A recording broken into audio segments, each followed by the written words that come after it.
matin, j'ai présenté un dispositif qui s'appelle le bus itinérant Sport Santé. Alors, qu'est-ce que c'est que ce bus itinérant Sport Santé?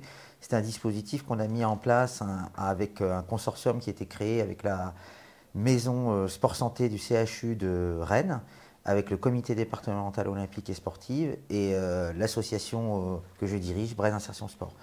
En quoi ça consiste exactement? L'idée, c'est de partir du principe qu'on a un certain nombre de populations en vulnérabilité, fragilité sociale, psychologique, mentale, économique, et que ces populations, la question de l'activité physique et sportive ne se pose pas pour elles. Nous, l'association, ça fait 15 ans de pratique régulière sur le terrain. On s'est rendu compte des effets bénéfiques de l'activité physique et sportive à la fois sur la santé physique, mais et surtout sur la santé mentale.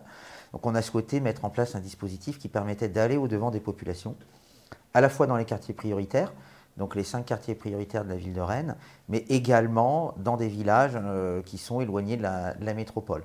Donc les populations cibles sont des populations souvent dites vulnérables, donc des personnes allocataires du RSA, des personnes sans emploi, des personnes qui ont développé, on va dire, des comorbidités liées à un excès de sédentarité.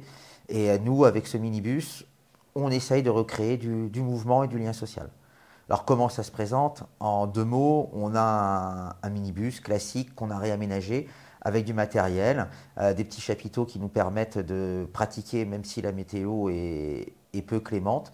Et puis on va surtout proposer des activités très ludiques et le savoir-faire des éducateurs, nous qu'on appelle socio-sportifs, pour créer du lien. Et au travers de l'activité et du lien, remettre le corps et l'esprit en mouvement. C'est le principe du projet. Et en même temps, d'avoir une continuité vers de l'accès au droit. C'est-à-dire qu'on considère, nous l'association, on a une vision plutôt holistique des choses, et on considère que l'activité physique seule n'est pas suffisante pour apporter des solutions. Les solutions, elles se traitent dans leur globalité. Donc on s'entoure de d'autres professionnels qui peuvent venir avec nous lorsque le bus est déployé pour travailler aussi cette question de l'accès au droit.